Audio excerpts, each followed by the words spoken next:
Hey, where you been, Jimmy? Having trouble starting your car? It's the top of the 8th. Yeah, Tommy. I was down at the bar watching the Sox. And then I remembered your mom's wicked awesome hot dog casserole, and I had to come here. Here, give me the clicker. Ooh, that's the Mayhew. He's a real pisser. He could hit it out of the park. Yeah, I wish I was at Fenway. Hey, who's that climbing the monster? What's he yelling? We love New York! Boston loves New York! Boston National! America! That's bizarre. I wish I was at Fenway. Hey!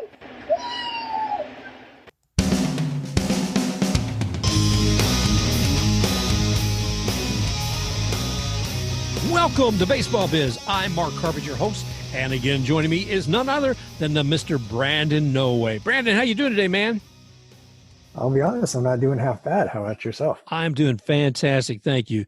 You know, being out here on the East Coast, not on the West Coast, a lot of those folks having some difficult times right now. But man, oh man, what we got a lot to talk about today.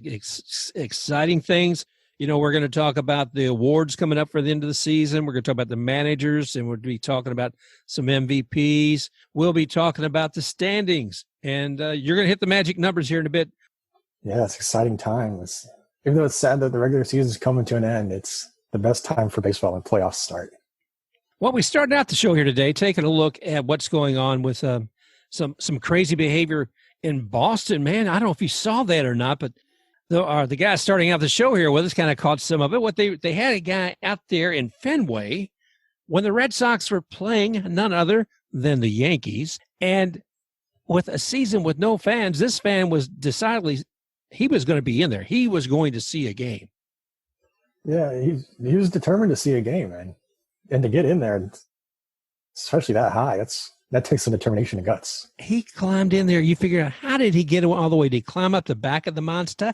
You know, did what happened? But there he is up there by the camera well of the guy out there in center field. And all I could think of was that crazy movie called The Town that Ben Affleck did. I don't know if you ever saw that, where he and some other guys are like bank robbers, and they're going to rob, you know, they're going to go in there during the game day, get all the concessions, all the front office tickets, all that, and they're going to rob them. Not quite that extreme, but this fan was pretty crazy. He got up there, you know, and he started shouting, I love New York. Boston loves New York. And then he starts throwing out a baseball cap and a Nerf football. He's all over the place, but I'm sure he got politely escorted out of the building. And I understand police is now in their custody. So I'm not sure what, if any, charges went against him and what kind of prison sentence goes with that in this season. Yeah, I'm sure they politely asked him to leave. They slowly walked him out. But that's funny. It's just a nice, peaceful, quiet day at the ballpark, playing a game between two hated rivals. And then all of a sudden you just hear somebody in a Boston accent yelling, "Freedom! America!" Yeah. And then you hear Michael K. like, "There's a fan in here. Who's that?" Well, I think a lot of people were amused, and they were probably more so than if they had seen a drone out there. So it slowed down to stop the game for just a little bit, but not too long. So I was glad to see that part. And I think LeMahieu looked completely puzzled, but not surprisingly. So that's a bit of bad behavior. So we've got this. This is actually going to be a segment. May not be the first segment every week, but it's going to be a segment, I believe, of Baseball Biz, upcoming. I mean, looking at a little bit of other bad behavior, actually a little over a week ago. And that's when the Nats GM, Mike Rizzo, when the Nats were playing at Atlanta, he was up there in a private suite, like a double-decker up, where you really can't hardly be seen, and he was evidently chirping at Joe West. Well, that didn't go so well. Joe looked up there and ejected him. And there was some question whether or not he's being ejected for his remarks or for not wearing a mask. But the bad behavior gets multiplied when Mike Rizzo talks to the media a few days later and says, yeah, I heard that. He ejected me, but I didn't. I went ahead and stayed in the suite up there, so I never left the game. He kind of multiplies his bad behavior there. He's like who was it? Bobby Valentine when he was with the Mets, where they threw him out and he just threw on the fake mustache and glasses and hung out in the dugout and watched the rest of the game. That was perfect. I don't know. I love the umpires, but it's Joe West is always something to behold anyway. He's his own kind of creation. Hey, Country Joe West. Country Joe West. I've heard him speak him as cowboy too, but that's something else. I've heard him called other things as well, but I can't say those words on this show. No, we are a family show, sorta, and we're glad you're all here on Baseball Biz listening with us. So thank you. But another guy in bad behavior. This goes back to Aroldis Chapman, who was throwing it. What was it? Mike Rosaw's head with the Rays a few weeks ago, and I was not surprised to see that. He had got a 3-day suspension. The other part of that, though, was he went ahead and appealed it. Is his right. However, it's been a few weeks now, and there's been no suspension, and there's been no ruling on a suspension. And now it's being said the suspension appeal will be moved to 2021. So I don't know. Anyway, I think that's a little weak on both MLB's part, and Mr. Chapman, but mostly MLB. There's the one who has the decision about that. Yeah, MLB, as you know, they're very heavy-handed with their investigative team. Yeah, they got to send a lot of guys out. Yeah, and I saw that one thing they said they're having trouble with witnesses. I don't know what that means. I don't know if that means you can't get everybody to get on a Zoom call and interview somebody for 5 minutes on what happened. As long as they're not being intimidated. Like everybody saw it. I don't know how you can have trouble getting witnesses together. You just take 5 minutes, pick up the phone. I don't get it. I don't it's either. like you're just delaying everything. Delaying the inevitable. And this was like, what, a month ago? Yeah. So it was actually, it was. It was at least the 1st. So it's been at least 3 weeks. I know that much. But it's crazy. Another bad behavior, and this isn't actually a person, it's just kind of sad. It's the wildfires on the West Coast. The wildfires out there are absolutely insane. And I think you were the one maybe who pointed out a photo of what was going on out there at the Mariners game. Or maybe it was one of the California teams. I can't remember, San Diego, San Francisco, and had like this orange glow back there behind the stadium. The thing about those pictures, they look really cool, but it's also terrifying and sad because it looks like the world's coming to an end, and it's not healthy. But like San Francisco, the sky is completely orange, and up in Seattle, they had the roof closed and it was just completely smoky, and you couldn't see anything. And honestly, I don't know why they played that game. But yeah, retractable roof or not, they got the sides of that stadium open. That's how that thing is built in Seattle. So that's crazy. It'd keep rain out, but it wouldn't do a daggone bit of good as far as that kind of pollution. I don't know why they played either. Yeah, and I don't know why they closed the roof either. That would make it worse, I think, because you're just trapping it in there, kind of like a grill. Yeah, exactly. And these young players, I know they're most of them are trying to be invincible. They're trying to get everything done. They figure they're young, but all this stuff, when they're running around those bases and exercising that much and sucking all that stuff in their lungs, it's just not good. So I can only wonder what MLB is going to do as far as the playoffs. The playoffs this year, they're going to take place in 4 bubbles. And amongst those bubbles, let's see, I know that Arlington, Texas is part of that. And where else are we taking a look at? We're seeing that Houston. So you got Houston and you got Arlington, Texas, and that's on the national side. And on the American League, you've got San Diego and Los Angeles. And I don't know San Diego or Los Angeles, how they're going to be here within a week. I saw a live shot a few minutes before we started recording of Dodger Stadium, and it looked clear to me. I don't know exactly how close they are to the fires over there. I haven't paid too much attention to it, to be completely honest. But it looked good from what I saw. Now, it could be better in a week. It could be worse in a week. I don't know. I'm curious to see if MLB actually did set up any backup or contingency plans if it were to get worse somehow. I don't know that they did anything I've seen because I don't think anybody planned for this. They didn't plan for the pandemic, and that stopped the season from starting. And they tried it took a 100-page plus document to get anybody out there to play, which, again, I thought, was pretty good considering. But I don't know what they can do with this. If they have a contingency of other locations, I don't think the Canadians are going to let us come up here to Rogers Stadium and use it there. But after all this negativity, I would like to come back with a positive note.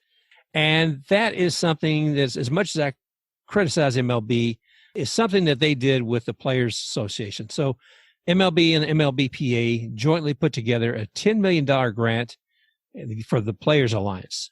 And this particular grant, what is meant to be used for is mentoring and funding youth and young adult black leagues, also overall community leagues, trying to build cultural education and pipelines to eliminate racism, but also just communities overall. So to see them do this positivity, and I know $10 million is a lot of money, but it really isn't when you look at it from MLB and MLBPA, considering they made $10 billion last year. But that's still, it is a welcome, and sorry for my criticism and causticness, but I think overall it's a wonderful step that MLB and the Players Association put together. So I'm very well heartened about that and glad to see it happening. Yeah, it's good to see them actually backing it up, and they're just not putting out, hollow statements or gestures out there, putting their money where their mouth is, trying to grow the game, which they've been trying to do for many years now with like Jackie Robinson leagues, inner city leagues, stuff like that. And it's good to see them putting more money towards it as well.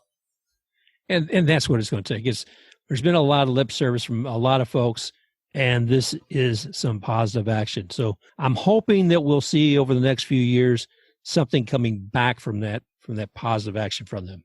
It won't happen overnight, but hopefully maybe 10, 15 years from now, we'll really start to see changes. And maybe some of those young folks will be up for awards from MLB, just like a lot of our players are right now. A very, very short season, but we got the 2020 awards coming up, and that includes things like the Cy Young Award, the Most Valuable Player Award, the Manager of the Year Award, and the Rookie of the Year Award. I'll start out with the Cy Young Award. Brandon, that one was created in 1956 by baseball commissioner Ford Frick. And at the time, there was only like one person getting the award each year. In 1967, they split the award and they signed the Cy Young Award to one pitcher from each league. And the way it's set up now, I say, well, who is actually selecting these folks? It's the Baseball Writers of America Association.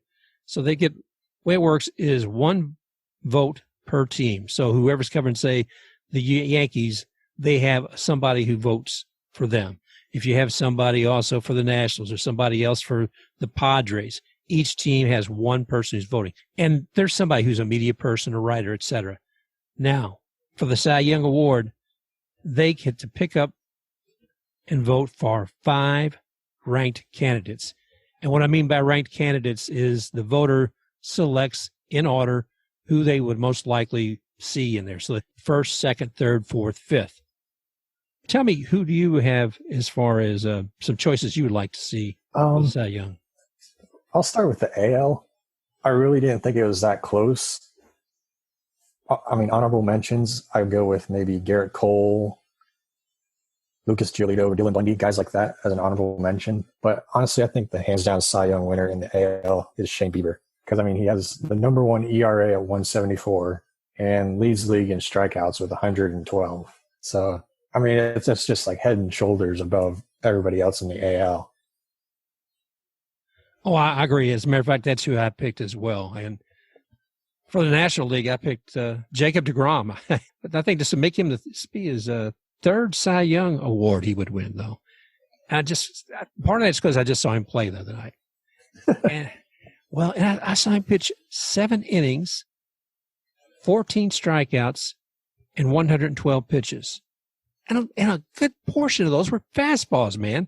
I said, he has them. He keeps them coming. He keeps them coming. And in 7 innings to see that kind of commitment and what he was able to do, it was fantastic. Now, unfortunately, they lost the game that night. But as far as the Mets, they were very, very fortunate to have him on there. So I'd pick him. And I picked Shane Bieber. And as far as my who I looked at as honorable mentions, I was looking at Yu Darvish with the Cubs, and I was certainly looking at Trevor Bauer with the Reds as well. Maybe Tyler Glass now, maybe next year. Tyler's still got a lot to clean up. Yeah, the NL to me was very tough. I was initially between Darvish, Bauer, and deGrom. Those are like the big 3 I had in there. And then as I really started to think about it more, Darvish slid off a little bit, and then Kershaw came in a little bit more. But I mean, I got to go with Bauer, in my opinion, with DeGrom getting a very close second. To me, it's basically a coin flip between the two.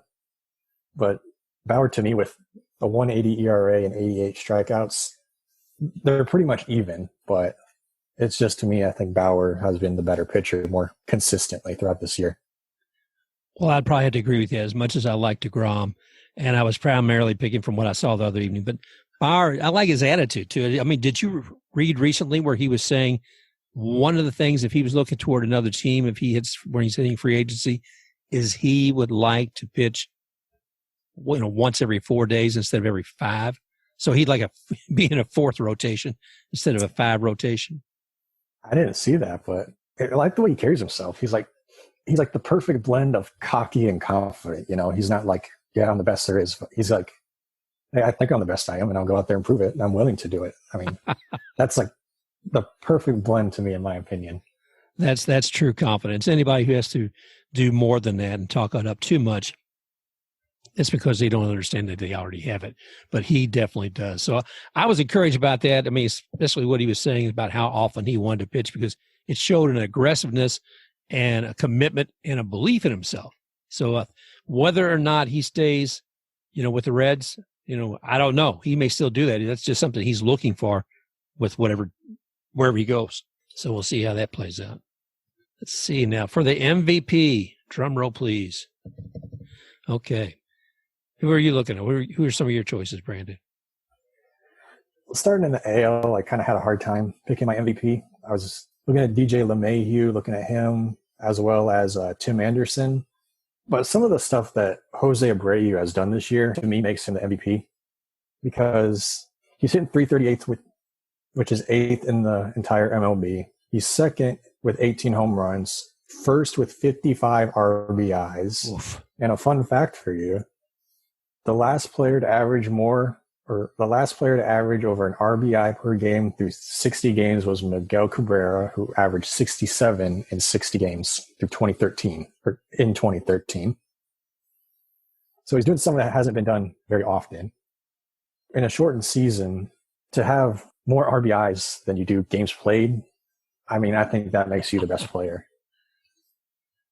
Now, I know RBIs are a little bit of a luck stat in a way.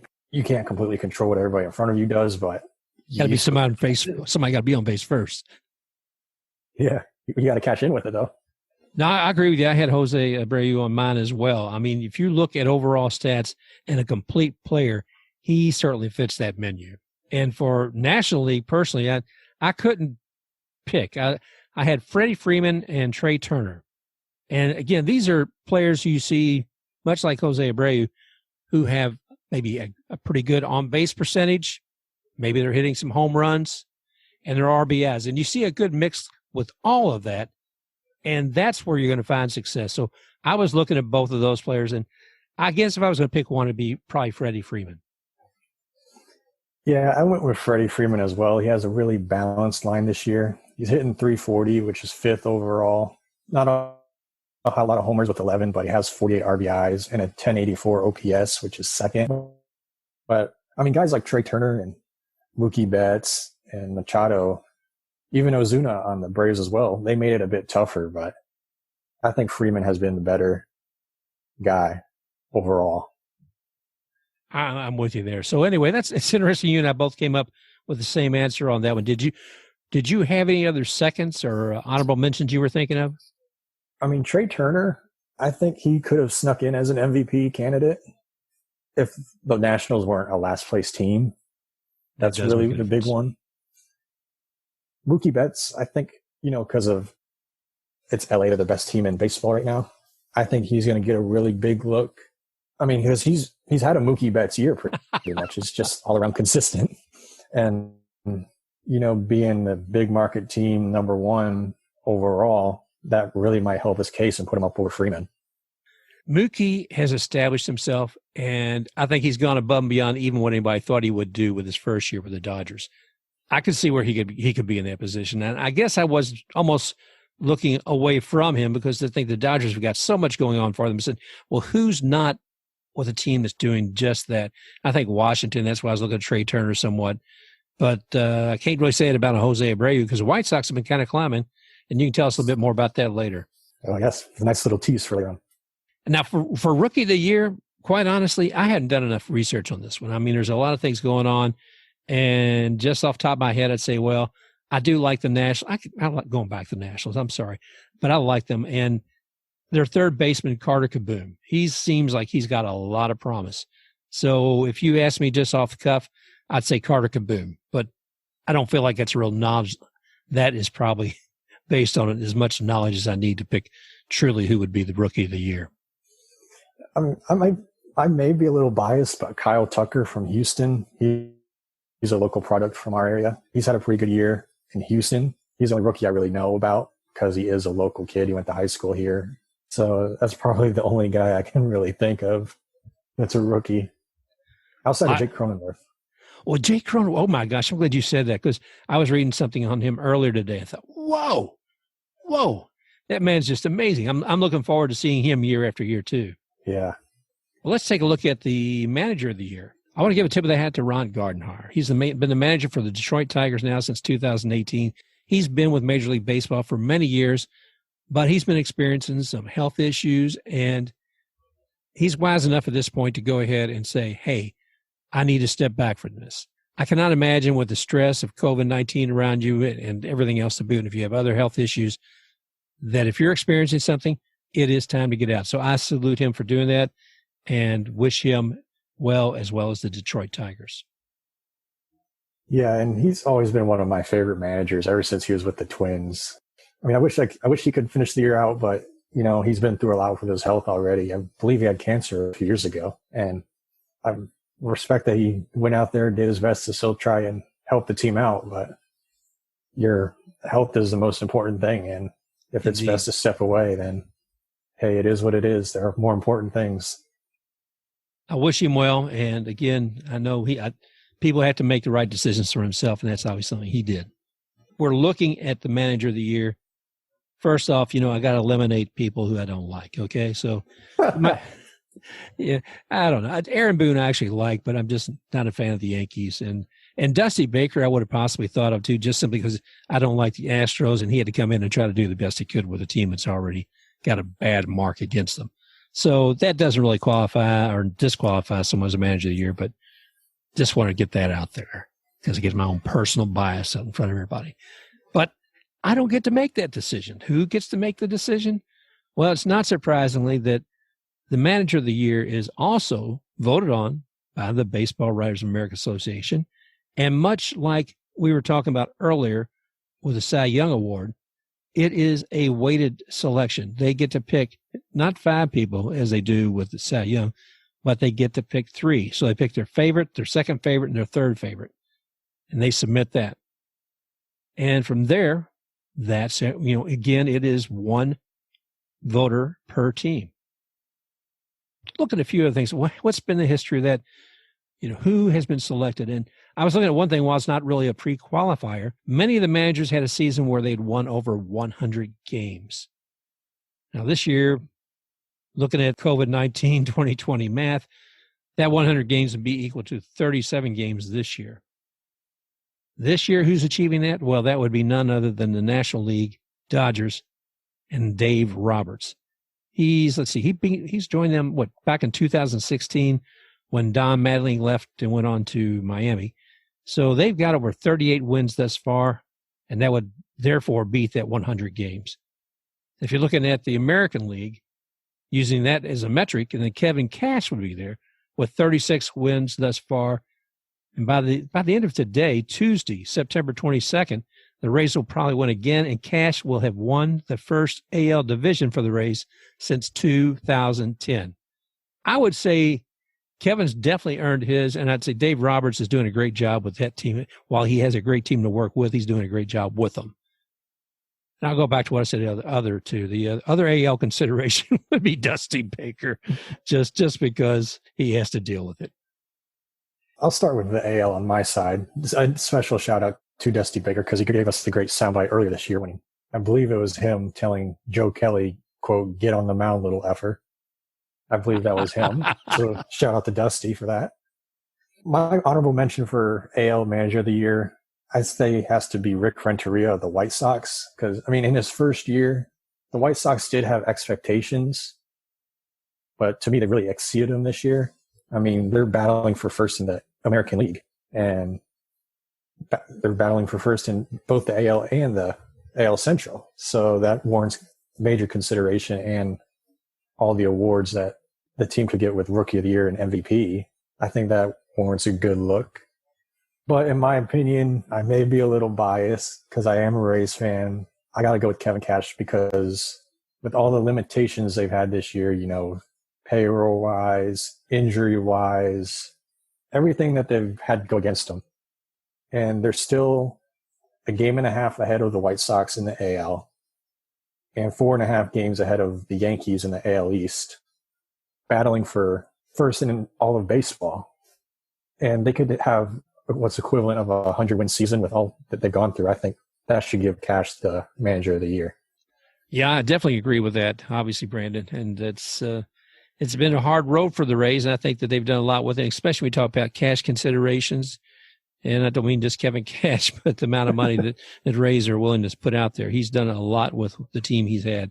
And he has a good staff behind him, too, whether you're looking at the batting coach, Matola, or if you're looking as far as pitching, going out there with Kyle Snyder, they make a big impact. And you need a good coach overall. You need a good manager like Kevin Cash to bring all of those elements together. And I think he's done a fantastic job with it. Yeah, the Rays really, they're like the sum of all their parts. They're not like a big star player or two. It's like they all really come together as a team and achieve what they do.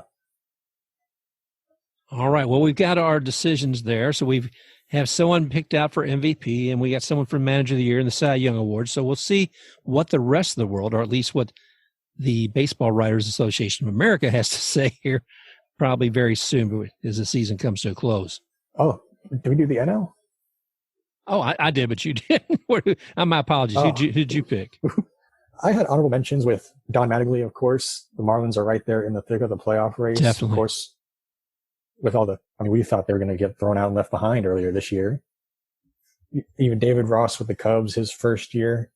Dave Roberts with the Dodgers. But I got to go with Jace Tingler of the Padres. His first year to be battling with the Dodgers for the West and the NL in your first year. I mean, that's really great. And I could see them going with Roberts, like you said earlier, but he just has the much better team around him than Tingler does, in my opinion. So Sure. What Tingler's achieved with the Padres to me has been a bit more impressive than what Roberts has with the Dodgers, at least in my opinion.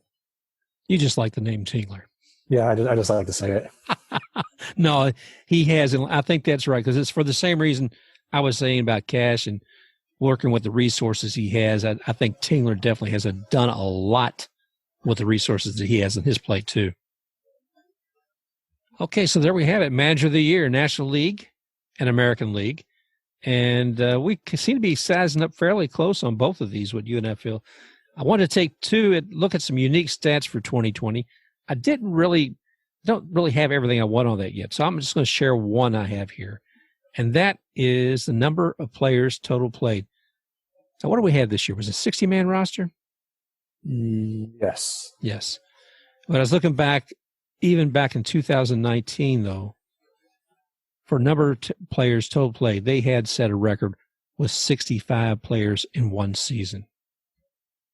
Now, that's full season, so I'm not sure what we're going to find in 2020, but due to COVID and a lot of other things, and I think probably more injuries this year within the same period of time than you would find in 60 games last year, it's going to be interesting to see who those numbers are.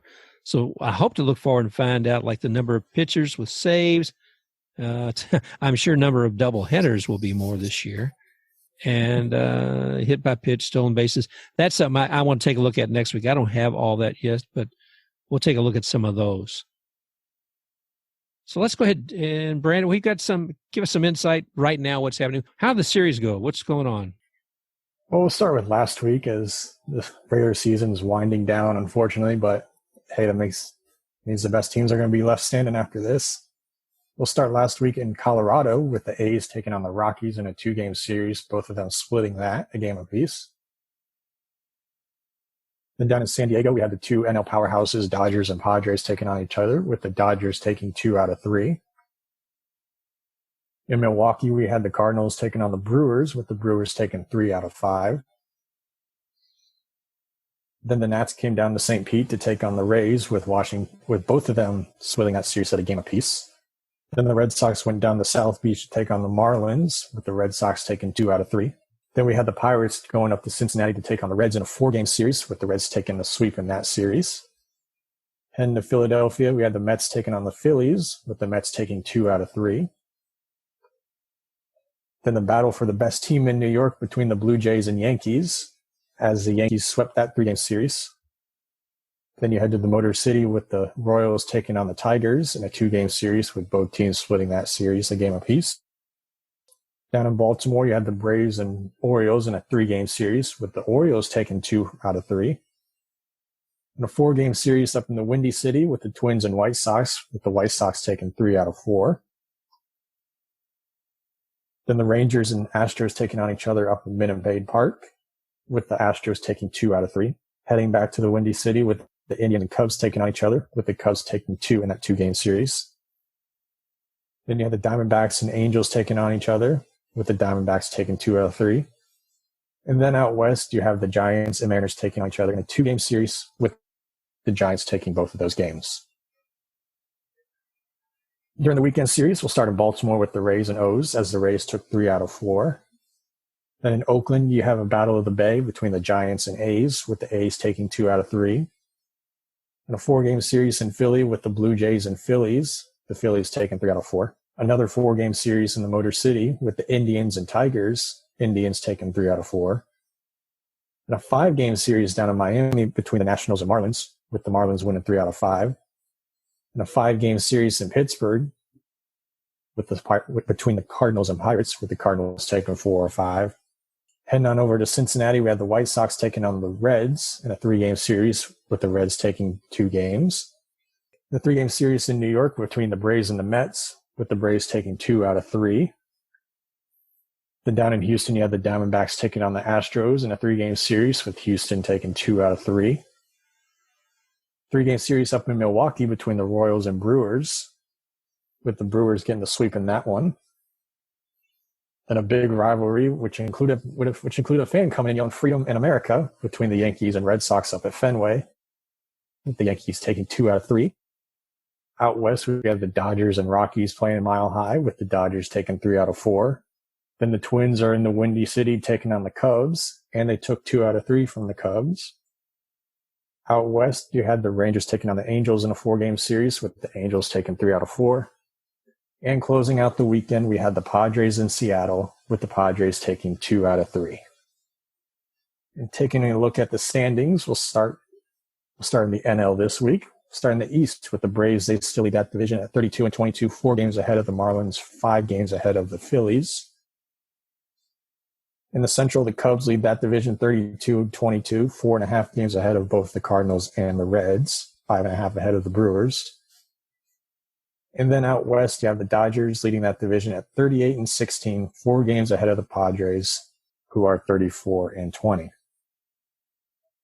Taking a look at the playoff matchups, if they were to start right now at the moment of recording, you have the Rays in the AL at the number 1 seed taking on the 8th seeded Blue Jays. And then number 2, you'd have the White Sox taking on the Indians. Number 3, A's taking on the Astros, which would be awesome. Nice rivalry there. And then at number 4, you would have the Twins taking on the Yankees. On the NL side of things, you would have the Dodgers at number 1 taking on the number 8 Phillies. The Cubs at number 2 taking on the number 7 Reds. Number 3 Braves against the number 6 Cardinals, and the number 4 Padres against the number 5 Marlins. Looking at teams that have clinched, the A's, they were the first team on Monday to clinch a division title. And other teams that have clinched postseason berths are the Dodgers, who were the first, along with the Rays, White Sox, Twins, Yankees, and Padres. The Indians can officially join the AL playoff field with a win or Mariners loss on Tuesday, which is the 22nd. And other teams can clinch on Tuesday are the Cubs, which is a postseason berth, the Rays, the AL East, the Braves, the NL East, and Dodgers NL West. Wow. Brandon, when you bring the baseball biz standings and weekend report, you really cover it all, brother. But thinking that here we are Tuesday, September 22nd, and everything that you just said about all of these teams that can possibly be clinching today, it's an exciting, very exciting day for baseball. I know, it's crazy. And you and I were talking the other day. I didn't know the Rays could have clinched a playoff spot the other day. I was worried about watching the Lightning game. I saw that they won. And then all of a sudden I see, oh, they clinched. Yeah, I just know this is so much going on. There's definitely so much going on. It's funny because I was watching ESPN recently. I thought, are they covering baseball? As a matter of fact, are they covering hockey? I mean, I saw nothing but football, a few mentions about basketball, and I understand that. I understand that everything just getting started. But wow, you know, if you blink, you'll miss something with all the playoffs going on right now. And it's just an exciting time in sports. Yeah, it's great. We went so long with nothing, and here it is. It's all here at once. It's great, but it's so confusing at the same time. Thank you, everybody. Thank you, Brandon. Man, there was some great news going on as far as like what's happening with the standings and the playoffs. Glad to get all that. It's been an interesting week, like we said, taking a look at some of the bad behaviors, taking a look at some of the awards and who we picked, who we think are going to win those this season, and, of course, playoff choices. So I hope everybody enjoyed that. Next week, we're going to be talking about the playoffs, but we're also going to be talking about changes that came about for the 2020 season, things we thought that were fantastic and things we thought, maybe needed some work and we should never, ever see again. So that'll be part of next week's show. I want to thank everybody here on behalf of Brandon, again, at the Sports Blitz 1 on Twitter. And you can also find Baseball Biz at the Baseball Biz on Twitter. We look forward to hearing from you guys real soon, and thank you very much. Also, music provided by Xtake RUX. Moving forward.